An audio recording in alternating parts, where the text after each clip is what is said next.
जय श्री कृष्ण सबको and welcome to Gita ज्ञान सेशन। अभी आज हम कर रहे हैं 7वें अध्याय का 14th वर्स, और उसमें यही है कि सरेंडर, टोटल सरेंडर। तो उसके लिए हमारे मार्कंडे भाई साहब एक्सप्लेन करेंगे, लेकिन उससे पहले महाराज जी का आशीर्वाद।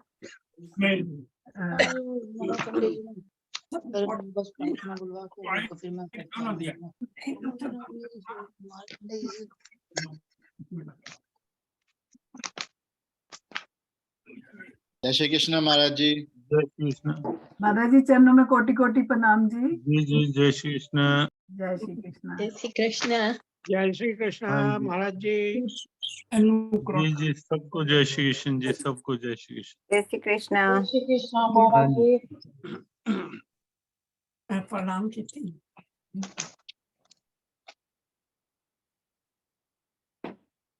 जी।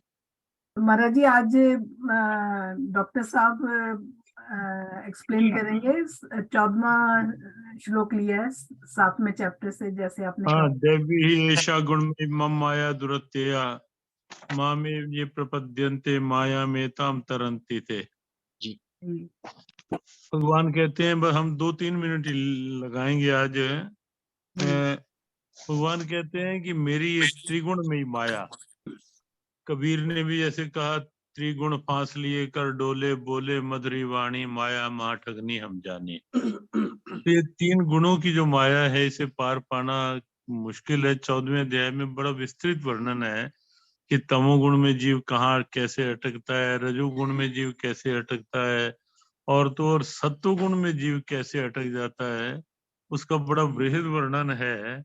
माया कहीं ना कहीं 3 गुणों के साथ ही है, लेकिन विशेष वो है कि देखो, वैसे तो तीनों गुण भी आवश्यक हैं। तमोगुण भी आवश्यक है शरीर के विश्राम के लिए, रजोगुण भी आवश्यक है शरीर को एक्टिव रखने के लिए, कार्य करने के लिए, नहीं तो बॉडी बिल्कुल निढाल हो जाए, और सतोगुण तो आवश्यक है ही है उद्धार के लिए, कल्याण के लिए, मानसिक शांति के लिए, बौद्धिक जागरूकता के लिए सतोगुण आवश्यक है ही है। लेकिन इन तीनों में, जैसे 14वें अध्याय में है, सतोगुण भी कहीं ना कहीं आसक्ति से बांध लेता है, कहीं ना कहीं ईगो से बांध लेते हैं ये। तो कोई भी गुण है जहां हम उसमें मैं और मेरा साथ जोड़ देंगे तो बंधन है। और रामचरितमानस में माया का स्वरूप ही यही बताया गया है, मैं और मोर तोर यह माया, जहीं बस कीनी जीव निकाया। माया पदार्थ का नाम नहीं, माया वस्तु का नाम नहीं, माया प्राणी का नाम नहीं। माया नाम है ये मैं मेरे के माध्यम से इन सब के साथ अटैच हो जाना, वो माया है। तो उससे जब हम ये कह देते हैं माँ में भी ये प्रपद्यंते, भगवान कहते हैं मेरी शरण, अर्थात मैं मेरे की जगह जब हम ये स्वीकार लेते हैं, तू और तेरा, मैं नहीं, तू और मेरा कुछ नहीं, सब कुछ तेरा। भगवान कहते हैं जो जीव ये स्वीकार कर लेता है, वही माया के बंधन से पार होकर अपना उद्धार कर लेता है। तो हमने सार में इस श्लोक का बताया है। आगे आप डॉक्टर मार्कंडे जी हैं ही आपके साथ अभी, तो उनके द्वारा आप उनका चिंतन व्यवहारिक, वैचारिक, वैज्ञानिक साथ इसके ले लें, और आपसी चर्चा जो है वो कर लें। तो हमारी बहुत बहुत शुभकामना आप सबके लिए। श्री कृष्ण कृपा सब प्रकार से आप सब पर बनी रहे। थैंक यू महाराज जी, आपके चरणों में कोटि कोटि प्रणाम, और ये कृपा बनाए जी रखें। जी, जय श्री कृष्ण जी, जय श्री कृष्ण। प्रणाम महाराज जी। 6 बजे ना। जी प्रणाम महाराज जी। जी, सबको जय श्री कृष्ण जी, सबको जय श्री कृष्ण। जाने से पहले अगला थीम भी बताते जाइए महाराज जी। प्रणाम इंदिरा बोल रही हूँ। अगला थीम जी इंदिरा जी, आगे का हमें लगता है कि 8वां अध्याय में 8th चैप्टर में एंटर कर लेना चाहिए। हाँ जी। और 7वां, महाराज जी आप म्यूट पे हो गए।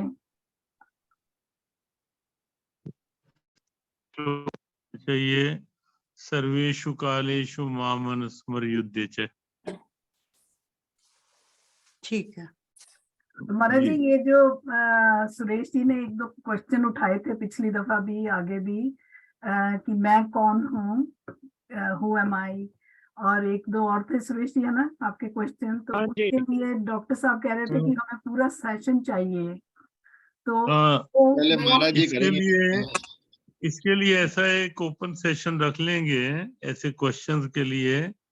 अभी इस समय नहीं, तो हम अलग से एक सेशन रख के एक दिन केवल ऐसा कर लें इंदिरा जी, नेक्स्ट टाइम अभी श्लोक ना लेके जनरल जिनके गीता से रिलेटेड कोई क्वेश्चंस हैं, तो नेक्स्ट टाइम हम थोड़ा ओपन क्वेश्चन आंसर का रख लें एक बार। ठीक बात, अच्छी अब बात तक है। जो अब तक जो सुना है उससे रिलेटेड जो क्वेश्चन है, डॉक्टर साहब भी रहेंगे, उससे रिलेटेड जो भी क्वेश्चन है उन पर थोड़ी चर्चा कर लेंगे। ठीक बात। तो महाराज जी आप टाइम दे पाएंगे अगले हफ्ते? हाँ, कर लेंगे हम नेक्स्ट वीक एडजस्ट। ठीक है महाराज आज जी, सुबह बहुत 6 बहुत बजे धन्यवाद। हाँ, सुबह आ जाओ जी, 6:15 तक। ठीक है। जय पानी श्री महाराज जी कृष्ण। टाइम यही रखें कि थोड़ा पानी बढ़े आपके बोतल लिए जी। Next week? वो कश्यप जी आपसे वो संपर्क करके कर लेंगे, बिल्कुल रोड के पास ही है बस। ठीक है महाराज, ठीक है। जय श्री कृष्ण। तो महाराज जी टाइम यही रखें नेक्स्ट वीक के, थोड़ा आपके लिए सहूलत क्या रहेगी? हाँ, थोड़ा कर लेंगे, यही जल्दी। टाइम कर लेंगे, थोड़ा सा और 15 मिनट पहले कर लेंगे। ठीक है जय महाराज, श्री जय श्री कृष्ण, प्रणाम। नमस्कार। नमस्कार। ठीक है जी, अभी I am going to mute everybody. तो डॉक्टर साहब हम पहले गणेश वंदना और कृष्ण वंदना करके फिर आपको देते हैं। सो अभी म्यूट कर रही हूँ जी सबको। हाँ जी, इंदु पॉपट जी आप अनम्यूट कर लीजिए। हाँ, नमस्कार। गणेश वंदना। धन्यवाद नमस्कार इंदु जी। जी, सभी को नमस्कार। नमस्कार। ओम वक्रतुंड महाकाय सूर्यकोटि समप्रभ निर्विघ्नं कुरु मे देव शुभकार्येषु सर्वदा। नारदुवाच प्रणम्य शीर्षा देवं गौरीपुत्र विनायकं भक्तावासं स्मरे नित्यम् आयुत् कामार्थसिद्धये। प्रथमं वक्रतुण्डं च एकदन्तं द्वितीयकं तृतीयं कृष्णपिङ्गाक्षं गजवक्त्रं चतुर्थकं लम्बोदरं पञ्चमं च षष्ठं वित्तमेव च सप्तं विघ्नराजं च धूम्रवर्ण तथा अष्टकं नवं भालचन्द्रं च दशमं तु विनायकम् एकादशं गणपतिं द्वादशं तु गजाननं द्वादश एतानि नामानि त्रिसन्ध्यय पठे नरः न च विघ्नभयं तस्य सर्वसिद्धिकरं प्रभु। विद्यार्थी लभते विद्या धनार्थी लभते धनं पुत्रार्थी लभते पुत्रान् मोक्षार्थी लभते गतिम्। जपेत गणपति स्तोत्रं षड्भिमासे फलं लभेत् संवत्सरेण सिद्धिं च लभते नात्र संशयः। अष्टभ्यो ब्राह्मणेभ्यश्च लिखित्वा यः समर्पयेत् तस्य विद्या भवेत् सर्वा गणेशस्य प्रसादतः। इति श्री नारद पुराणे संकटनाशम नामो महागणपति स्तोत्रम संपूर्णम। ओम श्री गजानन गणपति महाराज की जय। नमस्कार सभी को। थैंक यू इंदु जी, बहुत नाइस। हाँ जी रीटा जी। नमस्कार, जय श्री कृष्ण सभी को। I am going to recite Krishna स्तुति। प्रभु आपका कीर्तन करके ही है हर्षित जगत पाए अनुराग भी। असुर भागते डर के दिशाओं में उचित है करे नम्न सिद्ध सब तुम्हें। ब्रह्मा के आदि बड़े सबसे हो नमस्कार क्यों ना करें आपको। सतिया असतिया परे इससे भी हो सब कुछ प्रभु आप, बस आप ही। आदि देव भगवान सनातन भी हो, परम धाम सबको सहारा भी दो। हो सर्वज्ञ तुम जानने योग्य भी, समाया तुम्ही में जगत ये सभी। जम बाजू अग्नि वरुण चांद तुम, पिता ब्रह्मा के और हो ब्रह्मा भी तुम। नमस्कार तुमको हजारों ही बार, नमस्कार भगवान है फिर नमस्कार। नमस्कार आगे व पीछे से भी, सब और से है नमस्कार ही। तुम्ही में है सृष्टि ये सारी प्रभु, सब कुछ सृष्टि के तुम ही तो हो। माना प्रभु तुमको अपना सखा, न प्रभाव जाना कभी आपका। प्रेम और परमात्म में भर के ही, कहा कुछ भी मैंने हो तुमसे कभी। सोते जागते हंसते खाते हंसते हुए, अकेले किसी के भी यहाँ सामने, अपमान मुझसे है कुछ भी हुआ। भगवान क्षमा उसकी हूँ चाहती। चराचर जगत के पिता हो तुम्ही, गुरु गुरुओं के भी हो पूज्य तुम्ही। न समाप के कोई त्रिलोकी में, बढ़कर कोई कैसे हो आपसे। चरणों में गिर करती प्रणाम हूँ, कृपा करो मुझ पे विनती करो। पिता पुत्र सखा मित्र पति पत्नी को, मुझे माफ वैसे ही मुझको करो। पिता पुत्र सखा मित्र पति पत्नी को, करे माफ वैसे ही मुझको करो।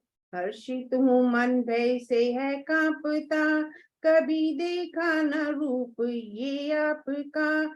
मुझे रूप पहला ही दिखलाइए, हे द्वेष प्रसन्न हो जाइए। हे द्वेष प्रसन्न हो जाइए। जय Shri Krishna. Thank you Rita ji, thank you. हाँ जी, डॉक्टर साहब ऑल योर्स नाउ, अनम्यूट कर लीजिए। जी थैंक यू। Thank you. हमारा सौभाग्य है कि हमें शुरू में ही गुरु जी का आशीर्वाद मिला, फिर गणेश स्तुति और कृष्ण स्तुति सुनी, और अब हम चर्चा करेंगे विषय को लेकर, जो विषय है समर्पण का, और 7वें अध्याय के 14वें श्लोक से लिया गया। 14वें श्लोक को समझने से पहले मुझे लगता है कि 12वां 13वां भी समझ लेना चाहिए, और उसके बाद 15वां और 16वां भी साथ साथ चर्चा कर लेनी चाहिए, because they all are interrelated and in continuity with each other, continuous process है। तो भगवान 12वें श्लोक में कहते हैं 7वें अध्याय के, कि ये चैव सात्विका भावा रजस्व तमश्च मत एवति तान विधि नातु अहम तेषु ते मही। तान विधि नातु अहम तेषु ते मही, ये समझने वाला वाक्य है। परमात्मा कहते हैं कि ये तीनों गुण, चाहे वो सत्व है, रजस है, तमस है, जिनसे प्रकृति बनी है, they are in me but I am beyond them. ये एक बहुत महत्वपूर्ण और साइंटिफिक बात परमात्मा ने यहां पर कही कि they are in me but I am beyond them, ना तू अहम तेषु ते मयि। प्रकृति परमात्मा में है, लेकिन परमात्मा प्रकृति में नहीं है। इसको हम ऐसे समझें कि हम एक सर्कल लगाएं छोटा, और उसके ऊपर एक सर्कल लगाएं बड़ा। छोटा सर्कल बड़े सर्कल में है, परंतु बड़ा सर्कल छोटे सर्कल में नहीं है। मीनिंग देयर बाय कि लहरें समुंदर में हैं, परंतु समुंदर लहरों में नहीं है। शूद्र विराट में है, परंतु विराट शूद्र में नहीं है। प्रकृति परमात्मा में है, और परमात्मा के ख्याल में प्रकृति जैसे हम सब के लिए सब कुछ हो सकती है, परंतु परमात्मा के लिए सृष्टि प्रकृति ना कुछ है। इसको समझना बहुत महत्वपूर्ण है। हम में भी प्रकृति काम करती है। कृष्ण में, बुद्ध में, जीसस में, महावीर में, सब में प्रकृति काम करती है। कृष्ण की मृत्यु पांव में तीर लगने से हुई, जीसस की मृत्यु सूली पर चढ़ाने से हुई। परंतु फर्क क्या है? इन लोगों में भी प्रकृति है, हम लोगों में भी प्रकृति है, परंतु ये लोग प्रकृति से परमात्मा में प्रवेश करते हैं और हम प्रकृति में से कहीं भी प्रवेश नहीं करते। ये बहुत महत्वपूर्ण है समझना कि कृष्ण और हम में क्या फर्क है।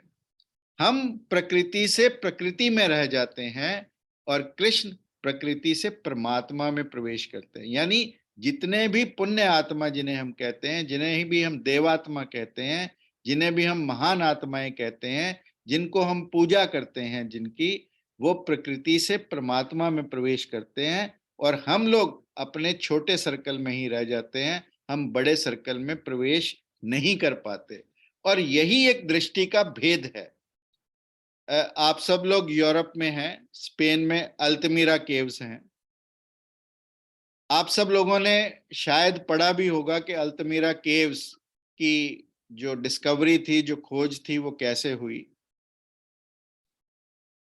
मार्शलेनो एक व्यक्ति था जो एक किसान था, जिसके खेत से ये केव्स की खोज की गई।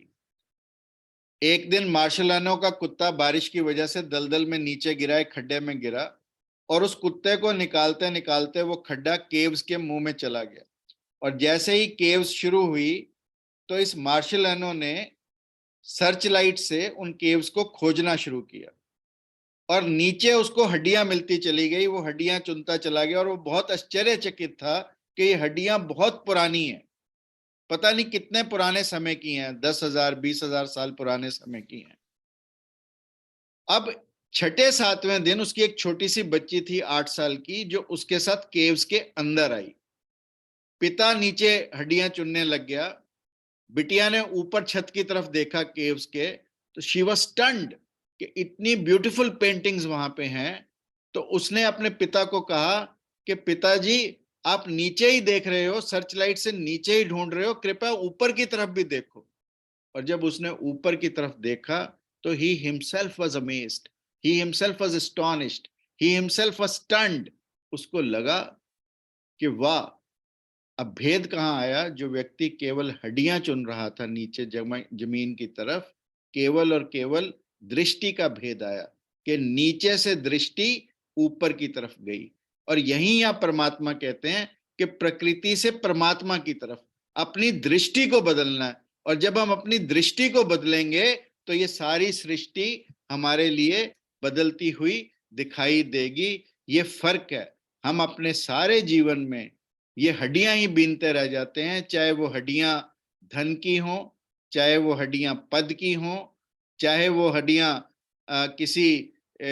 किसी और प्रलोभन की हों, परंतु हम अपने जीवन में नीचे की तरफ उन हड्डियों को ढूंढते रह जाते हैं। और जब हम अपनी दृष्टि ऊपर की तरफ उठाते हैं, क्योंकि उससे तो हम दूर ही रह जाते हैं, उस दृष्टि को ऊपर की तरफ उठाते हैं तो परमात्मा का असीम हम सबके सामने है। यही यहाँ भगवान समझाने का प्रयास करते हैं कि हमें प्रकृति से परमात्मा की ओर चलना है। और परमात्मा भी यही कहते हैं कि प्रकृति मुझ में है परंतु मैं प्रकृति में नहीं। ये एक बहुत इम्पॉर्टेंट संदेश लॉर्ड कृष्णा यहाँ पर देना चाहते हैं। और यहाँ पर वो ये कहते हैं कि तीनों, जैसे महाराज जी ने भी अभी कहा कि अल्टीमेटली सत्व की आसक्ति को भी हमें छोड़ना है। रजस और तमस तो दोनों हैं ही, परंतु सत्व को भी हमें छोड़ना है। और भगवान कृष्ण यहाँ पर अर्जुन को यही समझाने का प्रयास कर रहे हैं कि तू युद्ध से भागकर, तू राज्य से भागकर, तू पद से भागकर सात्विक होना चाहता है, परंतु तेरे को सत्व भी छोड़ना है। यही क्रांति भगवान कृष्ण अर्जुन के मन में लाना चाहते हैं।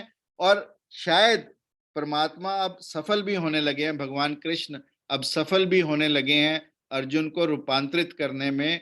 और मेरा ये मानना है कि हमें अपनी दृष्टि को इसी ढंग से बदलना है, अन्यथा हमारे हालात उसी कुत्ते की तरह हो जाते हैं जो अपनी पूंछ को पकड़ने का प्रयास करता है और कभी अपने जीवन में पकड़ नहीं पाता। It's a vicious cycle and we have to break this cycle. This is what Lord Krishna wants to say in the 12th shloka of the 7th chapter. मैं बात दृष्टि के बदलने की कर रहा था, तो एक बड़ा इंपॉर्टेंट भगवान बुद्ध के जीवन का किस्सा है कि एक औरत एक मरे बच्चे को बुद्ध के पास लाई और उसने कहा कि आप सबको जिंदा करते हैं, जीवित करते हैं, कृपया मेरे बच्चे को भी जीवित कर दें। बुद्ध ने कहा कि मैं जरूर कर दूंगा, परंतु तू एक ऐसे घर से चावल ले आ जहां पिछले 1 साल में कोई दुख ना आया हो, कोई मृत्यु ना आई हो। उसने कहा ये कौन सी बड़ी बात है, मैं ले आती हूँ। सब जगह घूमी, पूरे गांव गांव घूमी, परंतु उसे कोई घर ऐसा नहीं मिला जहां कभी कोई कष्ट, कोई संताप, कोई दुख, कोई मृत्यु ना हुई हो।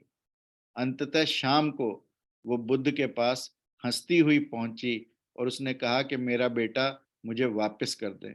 बुद्ध ने कहा क्यों, तू अब इसे जिंदा नहीं करना चाहती? तो उसने कहा बस दृष्टि बदल गई, अब तथ्य समझ में आ गया कि मौत जीवन का एक्सटेंशन है, मौत जीवन का ही एक हिस्सा है। क्या फर्क पड़ा बुद्ध के कहने से उस औरत के बीच? उसमें सिर्फ एक ही फर्क पड़ा कि उसने एक तथ्य की ओर अपनी दृष्टि को उठाया और उस तथ्य को समझा और उसका जीवन बदल गया। ये 12वें श्लोक में भगवान हमें अच्छे से समझाना चाहते हैं कि प्रकृति से परमात्मा की ओर चलना।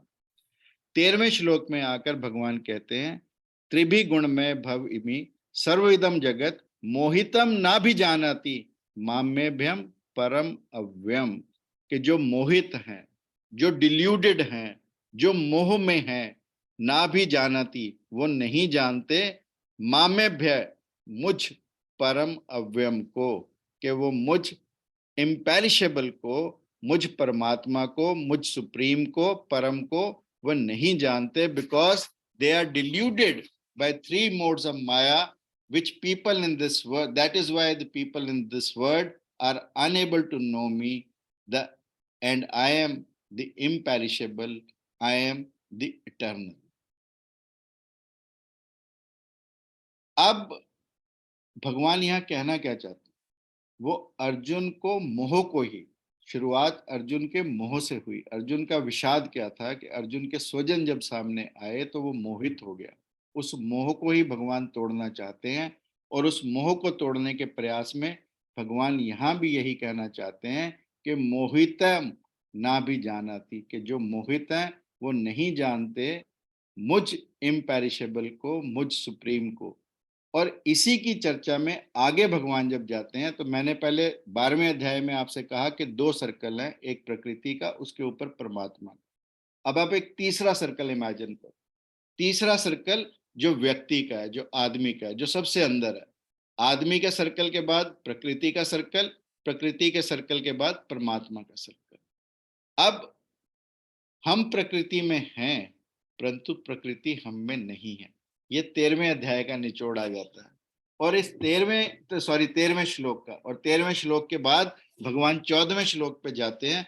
और 14वें श्लोक में ये जो हम जिसकी चर्चा करेंगे, देवी ही एषा गुणमयी मम माया दुरत्य मम एव ये प्रपन्यते मायाम एताम तरंती ते। So the word which we have taken here is prapanyate, that is surrender. कि complete surrender is very very important. और मेरी बात मान लेना कि जब हमारा भरोसा विराट शक्ति के साथ हो जाता है, एक इम्पेरिशेबल शक्ति के साथ हो जाता है, एक सुप्रीम शक्ति के साथ हो जाता है, तो तब हमारे सब काम बहुत ही आसान हो जाते हैं। हम सब भीड़ के मनोविज्ञान पर चलते हैं। मैंने सुना कि एक धोबी अपने गधे पर बोझ लाद कर ले जा रहा था और उसे कभी कहता चल कल्लू शाबाश, और कभी कहता चल माणिक शाबाश, कभी कहता चल हीरे शाबाश। तो एक व्यक्ति ने बोला कि गधा तो एक ही है, तो इसे अलग अलग नामों से क्यों पुकारता है?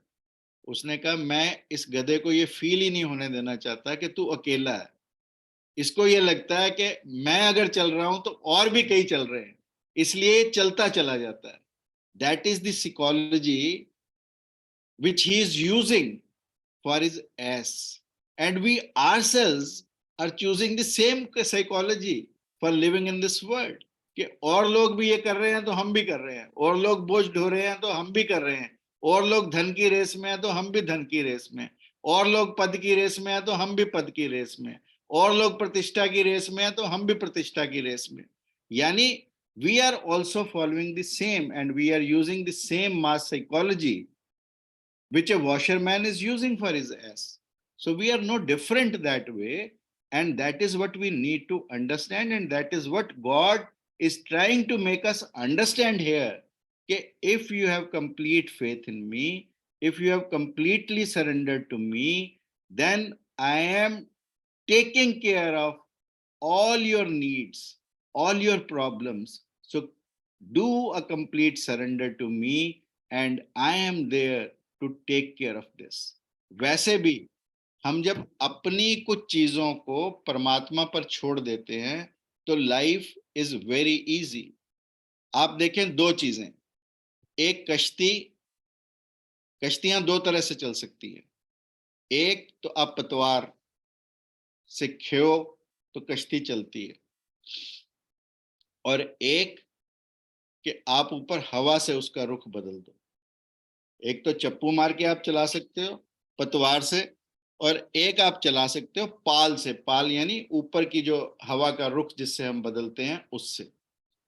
अब पतवार से आपको मेहनत करनी पड़ेगी, आपको संघर्ष करना पड़ेगा, और जब आप उसको पाल से छोड़ेंगे तो now you have surrendered it, कि आपने हवाओं के रुख के साथ कश्ती को छोड़ दिया। That is what God wants to tell us here, कि हम संघर्ष की बजाय अपने जीवन में समर्पण को अपनाएं। रामकृष्ण परमहंस कहते थे ये जीवन भी एक नौका की तरह है। अब चॉइस हमारी है कि हम इसे पतवार से चलाएं या पाल से चलाएं। पाल के लिए थोड़ी सी बुद्धिमानी चाहिए कि हमें यह समझ में आना चाहिए कि हवा किस तरफ की है। हम हवा के रुख को पहचानने के लिए बुद्धिमान होने चाहिए, केवल इतना ही फर्क है। और जब हम चप्पू से चलाते हैं तो शायद हम किसी नहर नदी में तो फिर भी चला लें, परंतु जब हमें भव सागर पूरे समुद्र में जाना हो तो तब चप्पू या पतवार काम नहीं आते, तब पाल ही काम आती है। लोआत्से ने भी कहा कि हम अपने जीवन को जैसे हवा में एक सूखा पत्ता चलता है, उड़ता है, कहीं भी जहां हवाएं ले जाएं वैसे चलने देना चाहिए। That is the complete surrender. And probably जो ये सिमली है किश्ती की कि हम इसको पतवार से चलाएं या पॉल से, प्रोबेबली ये समर्पण और संघर्ष। और यदि हम जीवन को संघर्ष से अपनाएंगे तो definitely it will be very difficult, समस्याओं से भरा जीवन होगा। और यदि हम जीवन को समर्पण से चलाएंगे तो जीवन बहुत इजी होगा, बहुत सिंपल होगा, और बिल्कुल सारी की सारी डोर परमात्मा के हाथ में जब हम छोड़ देंगे तो निश्चित रूप से हमारी सारी समस्याएं, हमारे सारे बोझ वो परमात्मा ले लेता है। अरब में एक कहावत है कि किसी ने ऊंट से पूछा कि तुम्हें पहाड़ पर चढ़ना अच्छा लगता है या पहाड़ से उतरना अच्छा लगता है? तो ऊंट ने कहा कि मुझे क्या फर्क पड़ता है, मुझे तो बोझ ढोना है, चाहे मैं ऊपर की तरफ जाऊं चाहे मैं नीचे की तरफ जाऊं। और हमारे जीवन में भी जब हम सफल हो रहे होते हैं तो हमें जिंदगी बड़ी आसान लगती है, परंतु जब हम असफल होने लगते हैं तो जीवन बहुत मुश्किल लगने लगता है। और यदि हम ये अननेसेसरी का बोझ साथ में लेकर चलेंगे, जैसा ऊंट ने कहा कि जब बोझ ही मेरे ऊपर है तो चढ़ना और उतरना एक समान है, परंतु यदि ये बोझ हम परमात्मा पर छोड़ देंगे, हम परमात्मा को कंप्लीट सरेंडर कर देंगे, तो life will become very easy like a current of air in our life. और तब हम अपने जीवन का सही आनंद, जिसे परमानंद कहा, जिसे परम आनंद कहा, उसको पा सकेंगे। और मेरी एक बात और याद रखना कि हम प्रकृति की चीजों से सम्मोहित हैं। परमात्मा इज डीहिप्नोटाइजिंग। यदि प्रकृति की वस्तुएं हमें हिप्नोटाइज करती हैं, चाहे वो कुछ भी चीजें हों, चाहे वो धन की बात हो, मैंने कहा जैसे, चाहे मकान की बात हो, चाहे कार की बात हो, परंतु ये सब चीजें हमें सम्मोहित करती हैं। परंतु प्रभु का स्मरण, प्रभु का सुमरन, प्रभु की remembrance, these are the things जो हमें इस चीज से मुक्ति दिलाती हैं, जो हमें डीहिप्नोटाइज करती हैं। इसलिए परमात्मा का स्मरण, प्रभु का स्मरण और कंप्लीट सरेंडर के साथ, और सरेंडर करने की कोई कंडीशन नहीं है, इट्स एन अनकंडीशनल सरेंडर, कि जो कुछ भी है, हम आप सब बैठे हैं, यदि मुझे आप सब में कृष्ण दिखाई देता है तो मेरी दृष्टि अलग है। यदि आप सब में मुझे कोई इंदु दिखाई दे, या कोई मुझे मंजू दिखाई दे, या कोई पुष्पा दिखाई दे, तो मेरा भेद आएगा। परंतु यदि मैं ये समझूं कि आप सबके भीतर भी वही कृष्ण बैठा है, तो मेरी दृष्टि बिल्कुल अलग होगी। And that is the complete surrender, कि जब हम कंप्लीटली सब सृष्टि में पूरे परमात्मा को पाने लगे, तो हमारी चीजें बहुत आसान होने लगती हैं और बहुत इजी होने लगती हैं। आप एक बार ट्राई करके देखो, आपको जब गुस्सा आए, जब गुस्सा हमें आने लगता है और गुस्से का पंखा हमारे अंदर चलने लगता है, और उसी समय यदि हम प्रभु को याद कर लें, कृष्ण को याद कर लें, प्रभु का स्मरण करने लगे, तो जो क्रोध का पंखा चलने लगा था, उसके पंख जो है वो संकुचित होने लगते हैं, वो सिकुड़ने लगते हैं, वो नहीं नहीं हमारे अंदर उठता। This is the beauty of the complete surrender to the God, and this is the beauty with which we can change our life, and this is so very important। और हम अपने जीवन को, जीवन की नौका को पाल से चलाएं, ना कि चप्पू से चलाएं, ना कि पतवार से चलाएं। ये बहुत महत्वपूर्ण है, और जितना हम इसको चेंज करने का प्रयास करेंगे, क्योंकि चॉइस ही हमारा है, चॉइस इज योर्स, कि आप अपने जीवन को संघर्ष से निर्मित करना चाहते हैं, या सरेंडर से या समर्पण से निर्मित करना चाहते हैं। ये बहुत महत्वपूर्ण है। और आगे भगवान कहते हैं कि 4 तरह के लोग, 15वें और 16वें श्लोक में भगवान कहते हैं कि 4 तरह के लोग हैं जो मुझे भजते हैं, और 4 तरह के लोग हैं जो मुझे नहीं भजते। अब जो 4 तरह के लोग हैं जो भगवान ने कहा कि जो मुझे नहीं भजते हैं, तो परमात्मा कहते हैं कि ना माम दुष्कृतनो मूढ़ा, ये बड़ा इंपॉर्टेंट शब्द है, प्रपन्यते नराधमा माया अपहृता जना असुर भावम आश्रिता। ये 4 तरह के लोग मुझे नहीं जपते।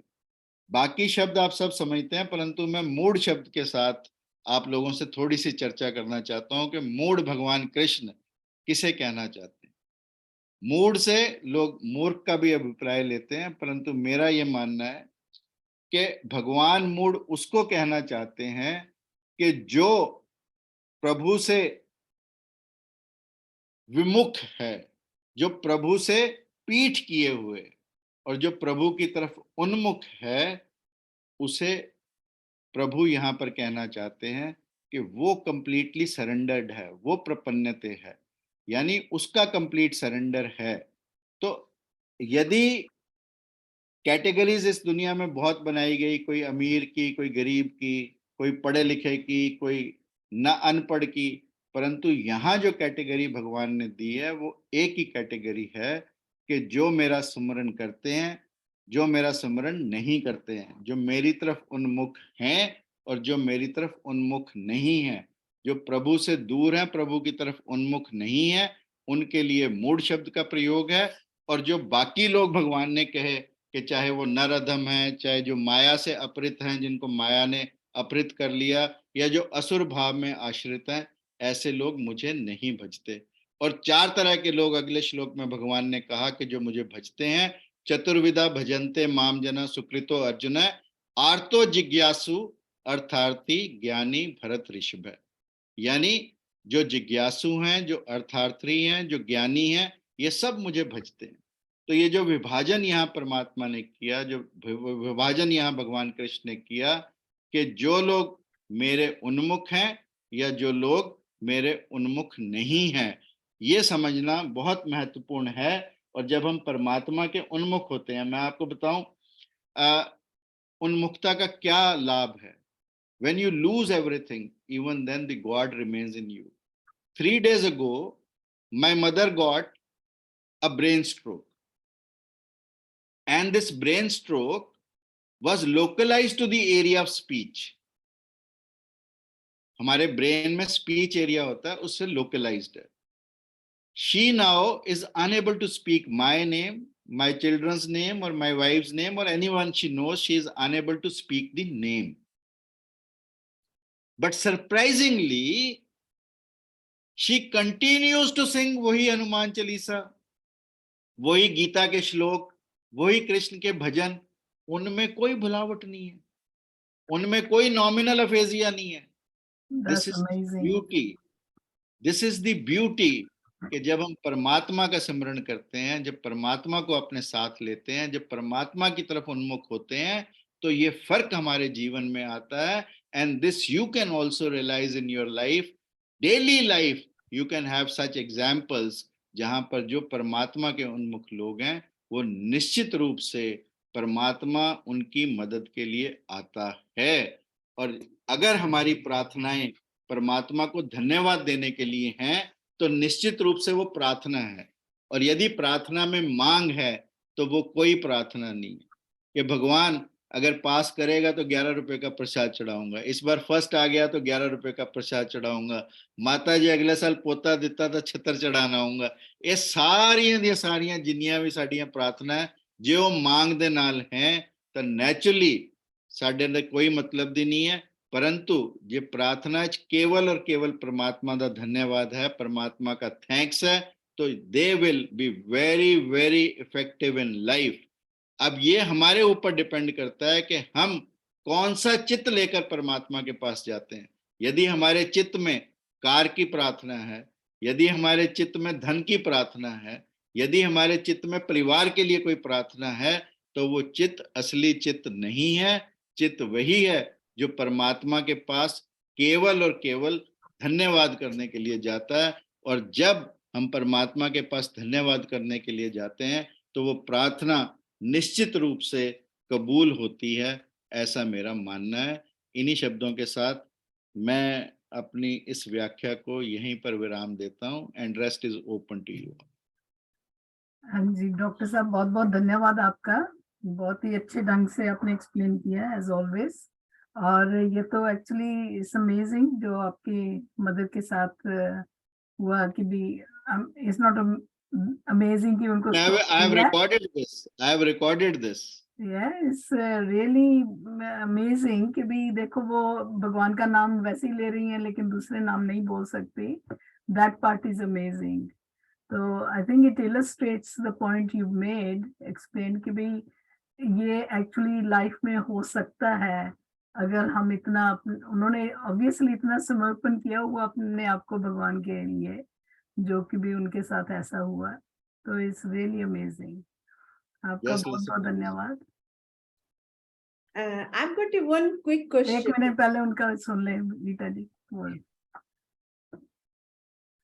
स्पीकर के पास करिए डॉक्टर साहब, सुन नहीं रहा कुछ.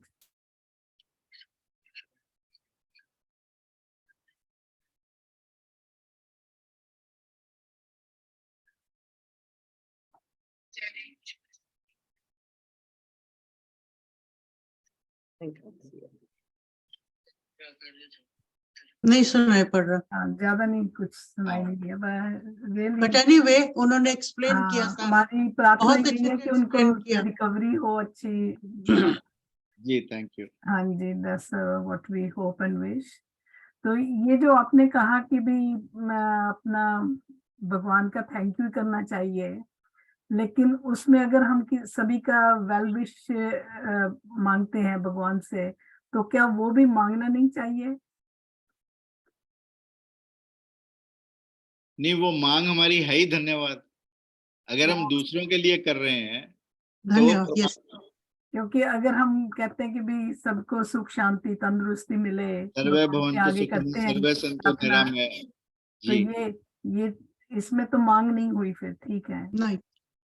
Just wanted to clarify that. नहीं, वो सबका कल्याण मांग रहे हैं.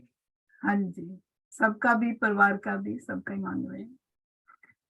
तो हाँ जी, रीता जी कुछ बोलना चाह रहे थे पहले। मैं यही कह रही थी कि आप जो समर्पण की भावना, सरेंडर की बात की है आपने, उसमें क्या हमारा डिसीजन मेकिंग इन्वॉल्व होना चाहिए कि नहीं? क्योंकि उसमें हम कैसे समर्पण कर सकते हैं अपने आप को, कि अगर हमें कोई डिसीजन लेना है किसी भी बात का, कुछ भी, तो अगर हम कैसे, मेरे को वो थोड़ा कंफ्यूजन है। किसी भी डिसीजन पे अराइव ही नहीं कर सकते बिना समर्पण के। I'm not आपने कोई डिसीजन लिया, if you want to implement that, it needs a surrender from your side. Right, right. हाँ जी, मैं- गांधी जी आप कुछ बोलना चाह रहे हैं? इंदिरा जी सॉरी, मैं थोड़ा नहीं नहीं नहीं नहीं नहीं, carry on please. Just want to involve the people who. या हाँ जी, गांधी जी आपने हाथ खड़ा किया था, कुछ बोलना चाहेंगे?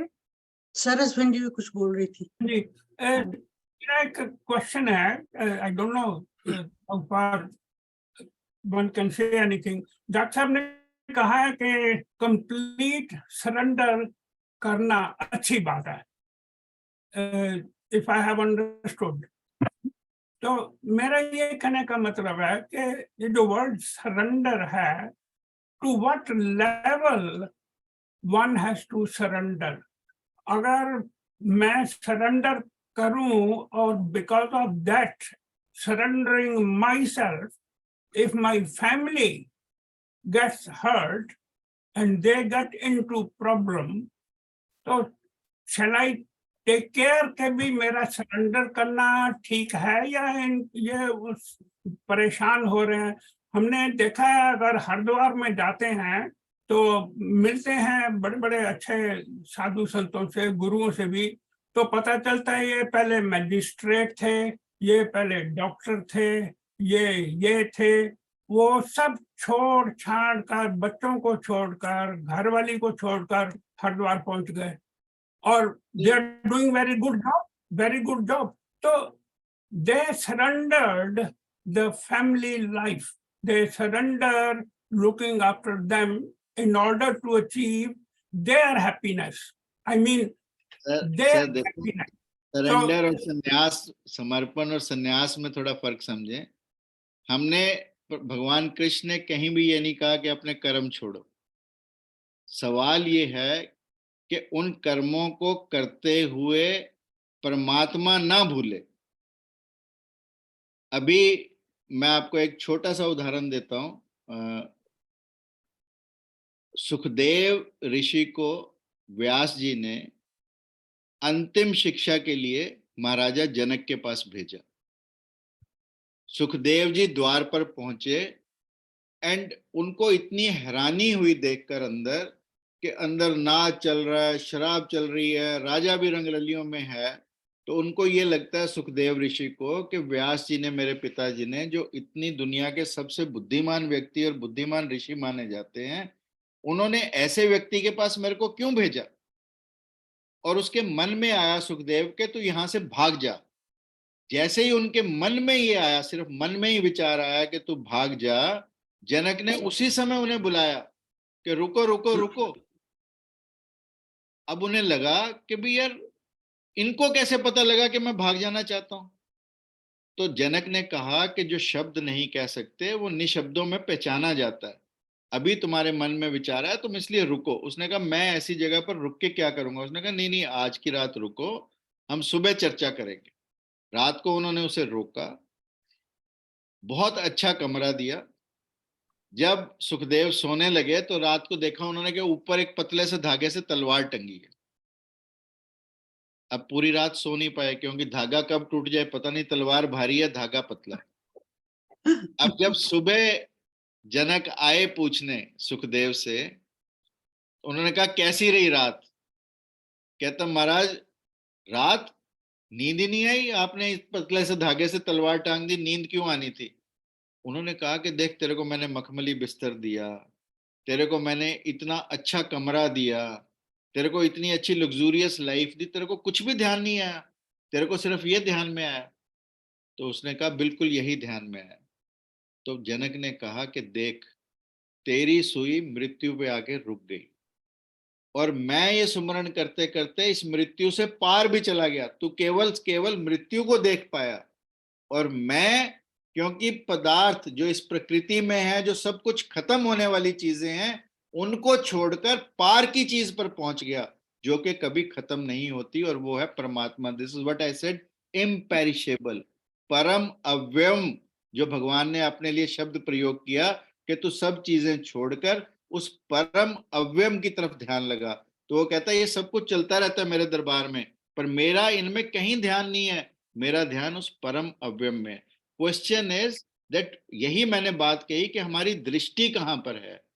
फैमिली को छोड़ना किसी ने नहीं कहा कि छोड़ो, फैमिली के लिए सरेंडर करना भी कोई इंपॉर्टेंट है उतना ही, परंतु भगवान ये कहते हैं इन सब के चलते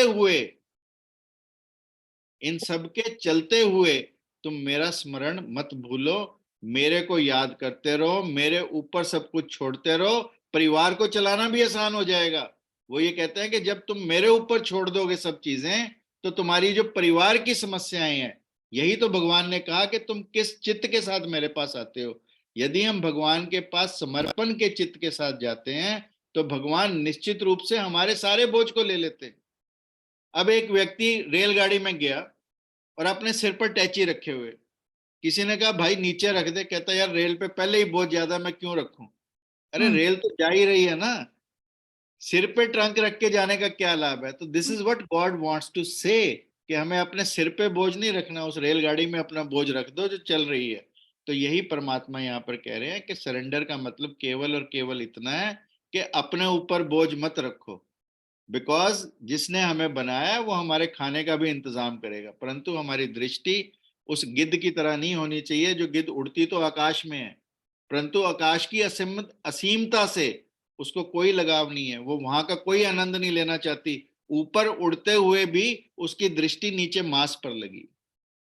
यही मैंने कहा कि हमें अपनी दृष्टि को बदलना है, अपनी देखने की शक्ति को बदलना है, अपनी प्रार्थना को बदलना है, और पूरे सरेंडर के साथ भगवान को अपने आप को अर्पित करना। समर्पण और सन्यास दो अलग अलग बातें हैं, और सन्यास घर में रहते रहते भी सन्यास हो सकता है। उसके लिए कोई जंगलों में जाने की जरूरत नहीं, कोई हिमालय पे जाने की जरूरत नहीं, कोई हरिद्वार में जाने की जरूरत नहीं। तो इसका मतलब डॉक्टर साहब ये हुआ ना, suppose I surrender to get peaceful life and I want to go to near God. This is what I think. And if I take any action and my family suffers, so then जाना तो कहीं है ही नहीं ना, जाना तो कहीं है ही नहीं। surrender is not right. Then my surrender is not right. Sir जाना तो कहीं है ही नहीं ना, परमात्मा को ढूंढने कहीं नहीं जाना, वो आपके भीतर है, जाना कहीं नहीं। I stick to what मंदिर you कहीं said. मस्जिद कहीं Those who गिरजाघर practice नहीं this, जाना। नहीं डॉक्टर साहब, those who practice this, they are wrong. Am I right in thinking? Haridwar जाते हैं तो बड़े ऋषि मुनि, काफी बड़े बड़े आदमी बैठे होते हैं, और हमारे गुरु ही हैं, ऐसी बात नहीं है। और वो पहले they had the family life, magistrate थे, सब कुछ थे, और बड़े अच्छे काम कर रहे हैं, आश्रम बना रहे हैं, लोगों को सब कुछ करते हैं। तो did they do right in adopting that principle? नहीं, गलत भी क्या है इसमें? वो तो अपने हिसाब से चल रहे हैं ना, जिसको ये प्रचार तो कर ही रहे हैं ना सर। ये तो उनका अपना दृष्टिकोण है, हाँ जी, हाँ जी। दृष्टिकोण है प्रचार उनका, करने उसका का अपने एक ढंग है उनका। तो हमें तो अपने पे ध्यान देना है ना भाई साहब, हमें तो अपने पे ध्यान देना है कि उसके लिए यही है कि अपनी जो दृष्टि है वो चेंज करें, कि भी दृष्टिकोण की बात सबसे हाँ, पहले डॉक्टर साहब ने हाँ की जी, ना। हाँ जी। तो उससे ही समर्पण होगा, अगर आप दृष्टि अपनी चेंज करेंगे तो। छोड़ छाड़ के नहीं कुछ भी जाने की जरूरत, ना बच्चों को तंग करने की जरूरत है। अपने आप में जैसे कहा, मैंने खुद ये चीज देखी है डॉक्टर साहब की भी, अब जब आप उसके ऊपर छोड़ देते हैं तो वो कुछ ना कुछ रास्ता निकाल हल्का हो देता है। जाता है, हल्कापन आ जाता है पूरे का हाँ पूरा। जी, अपने आप में भी हल्कापन आ Life जाता है, becomes और so वो easy. हाँ जी, रास्ता निकाल देता है। तो इसलिए तो इंदिरा जी, आप कुछ बोलना चाह रहे हैं? मैं तो क्वेश्चन के लायक तो डॉक्टर साहब ने छोड़ा ही नहीं, क्वेश्चन तो आपसे क्या करना, मगर एक बात बड़ी अच्छी लगी कि जो आपने पाल और पतवार की बात की है, इसमें ज्ञान प्रधान हो गया। इंसान को ज्ञान होगा तभी वो संघर्ष खत्म करेगा ना, वो अपनी वो चप्पू नहीं चलाएगा। और प्रार्थना में आपने सकाम निष्काम, अगर प्रार्थना हमारी सर्वे भवन्तु सुखिनः सर्वे सन्तु निरामया सर्वे भद्राणि पश्यन्तु माँ कश्चित्, वो प्रार्थना होगी तो हमारी निष्काम हो गई, क्योंकि वो तो एक प्रार्थना है सबके लिए, सुख के लिए। सकाम निष्काम का आपने बड़ा, और जो वैज्ञानिक आपने वो बताया है अपनी माता श्री का वैज्ञानिक जो दृष्टिकोण बताया है, वो हमारे लिए बहुत ज्यादा आई ओपनिंग रहा कि देखिए हम लोग उसको किस तरीके से लेते हैं, मगर आपने बताया कि किस तरह से, ये तो वैज्ञानिक बात होगी। सबकॉन्शियस स्ट्रांग होता है। आप कभी भी देखना, प्रभु स्मरण से हमारा सबकॉन्शियस स्ट्रांग होता है, and subconscious is more powerful than the conscious mind. Yeah, you explained before as well, subconscious and conscious la in your previous talk. It was very eye opening. Thank you very much, Dr. Saab. It was very good today, and it has given really insight to think about it. Thank you. Thank you जी इंद्र जी। सुरेश जी आपने unmute किया हुआ है कुछ? हाँ जी, जय श्री कृष्णा सबको, और स्पेशली डॉक्टर साहब को बहुत ही सुंदर ढंग से आपने बताया। और सबसे अच्छी बात जो मुझे लगी उसमें कि जैसे आपने बताया कि सर्कल कि भी आदमी जो है इनर सर्कल में है, फिर जो है वो प्रकृति है, और फिर भगवान के ऊपर आप पूरा समर्पण कर दें। जैसे गांधी भाई साहब ने कहा कि भाई जैसे वो अगर इनके जानने वाले जो हैं हरिद्वार चले गए, और उसमें एक क्वेश्चन ये आता है कि एक आदमी क्योंकि परिवार में होता है और वो ऐसा करता है तो परिवार के ऊपर इफेक्ट तो पड़ेगा ही। वो अपने लिए तो कर रहा है, मगर परिवार उसकी सहायता या उसके ज्ञान या उससे वंचित रहेगा, क्योंकि ये तो इसीलिए तो कहा ना जी, क्यों परिवार छोड़ के जाना है। हाँ नहीं, वो तो ठीक है, वो तो आई एग्री कि भाई भगवान तो आपके अंदर हैं, आपको खोजना है कि भाई आपकी जो प्रवृत्ति है वो ऊपर की तरफ होनी चाहिए उसको जानने के लिए। मगर क्योंकि we are all interrelated, तो उसमें जो है आपको फर्क पड़ेगा ना दूसरे आदमी को। जैसे अगर कोई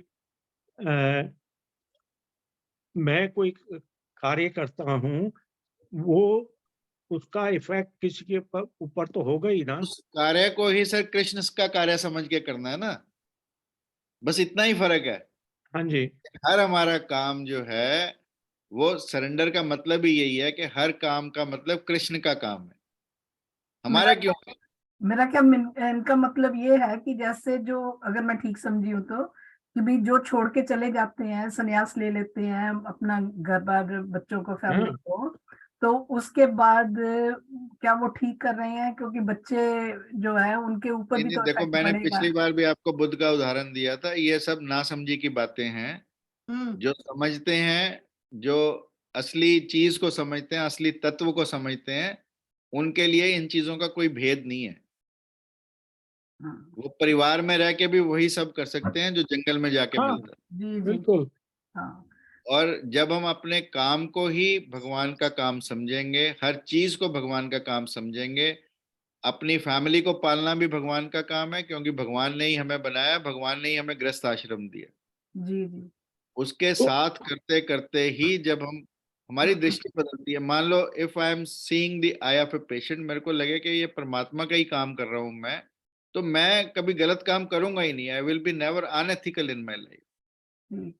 आपका मतलब यही है ना डॉक्टर साहब की व्यवहारिक कार्य, सांसारिक सारे कार्य करते हुए भी उसका स्मरण करते रहो, वो मत छोड़ो। कृष्ण ने कहीं नहीं कहा कि तुम संसार को या व्यवहारिक कार्य को या किसी को परिवार को या किसी को छोड़ दो, उसको सब कुछ करते हुए भी उसका स्मरण करो आत्मसमर्पण से। जी जी। अब मंजू देखो जी, ना, आपको sorry, अर्जुन को भी खींच खींच के अल्टीमेटली क्या कहते हैं, मामेक शरणम व्रज, सर्वधर्मान परित्याज्य मामेक शरणम व्रज अहम त्वं सर्व पापेभ्यम मोक्षयिष्यामि, मैं तेरे को सारे पापों से मोक्ष दिला दूंगा। अल्टीमेटली क्या है, this is what Gita is. मेरी एक शरण में आ अर्जुन, जाओ। हाँ जी, हाँ जी, अभी मंजू जी आप कुछ बोलना चाहेंगे? अनम्यूट कर लीजिए।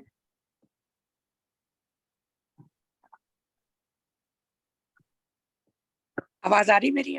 हाँ जी, आ रही जी। डॉक्टर साहब, पहले तो आपका बहुत बहुत धन्यवाद। आपने बहुत अच्छी तरह सारा एक्सप्लेन किया, और आपकी माता जी के लिए परमात्मा से प्रार्थना है कि जल्दी से जल्दी स्वस्थ हो वो। हम सब की तरफ से ही हम सब प्रार्थना करते हैं।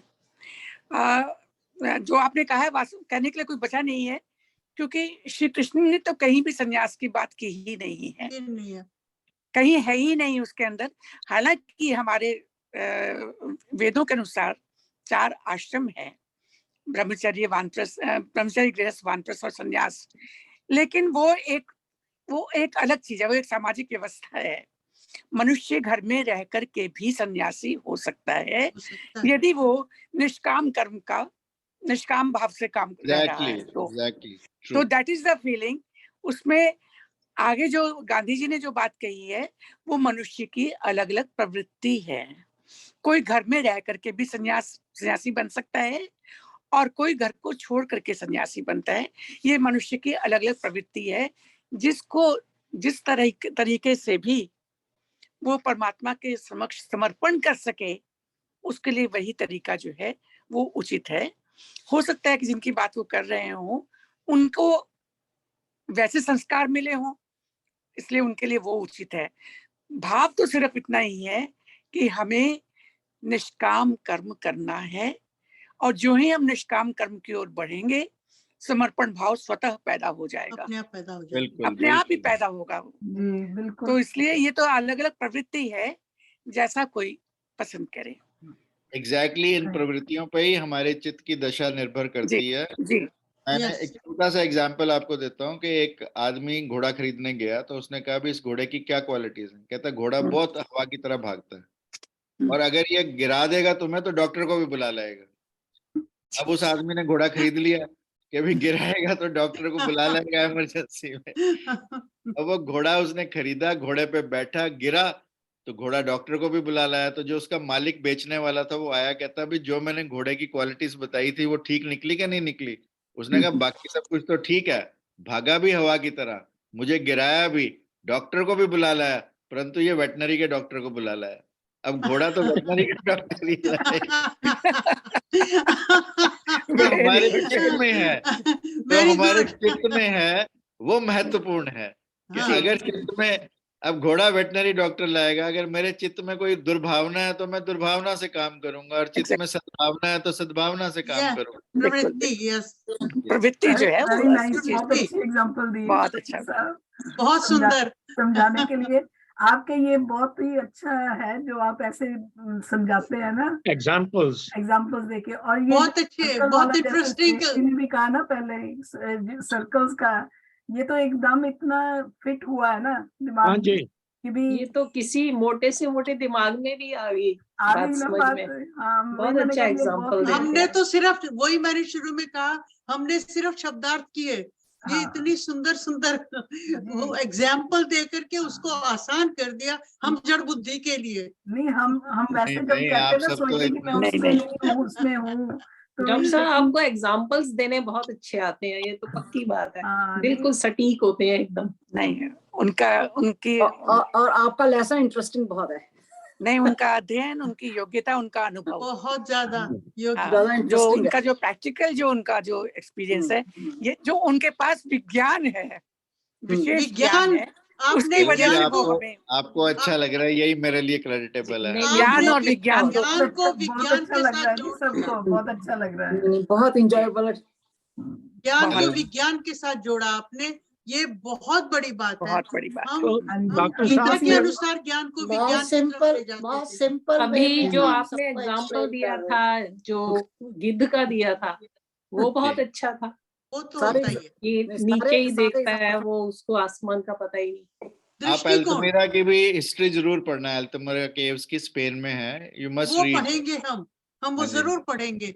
जी जी। तो That is अभी it, किसी true और को thing, कुछ बोलना है जी? तो जी, मैं एक बात कहूँ, जब ये केव्स की बात हो रही है, इस केव्स का तो मुझे पता नहीं है, पर मेयोर्का में, जो कि स्पेन का ही पार्ट है, वहां पे है एक केव्स है वहां पे।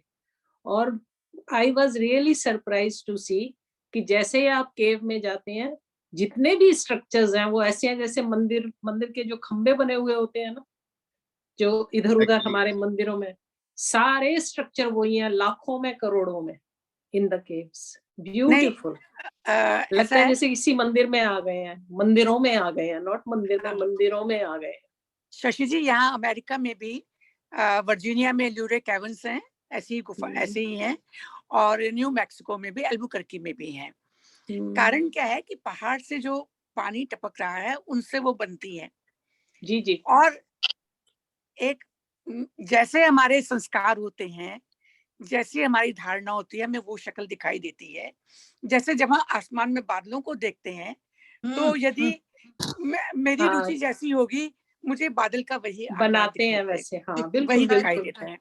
तो लूरे कैवर्न्स में जब हम लोग देखने गए, या अल्बुकर्की में देखने के लिए, क्योंकि मैं यहाँ अमेरिका में रहती हूँ, तो मुझे लगे कि ये तो, इसमें तो कोई अंतर ही नहीं है, ये तो बिल्कुल यहाँ पे भारत आ गया। तो वो हमारी जो जैसी हमारे संस्कार हैं, जैसे हमारे दिमाग में चित्र बने हुए, वही चित्र बने हुए दिखाई देते हैं। मैं निकल जाऊं जी, अगर मैं कोई ज्यादा तो हाँ जी, हाँ जी। मैं किसी डॉक्टर साहब पार्टी से में एक निकल बात के आया था। बहुत बहुत धन्यवाद आपका। अब बहुत भाग के आए थे आप कहीं से, आपने थैंक यू, बता दिया। थैंक यू डॉक्टर साहब। मैं कहने ही लगी थी, जी। आपने कह दिया, मैं कहने ही लगी थी कि भाई वहां पे इंडिया में काफी टाइम हो गया और आप निकल के आए हैं। डॉक्टर साहब तो नेक्स्ट आप वीक म्यूट पे हैं।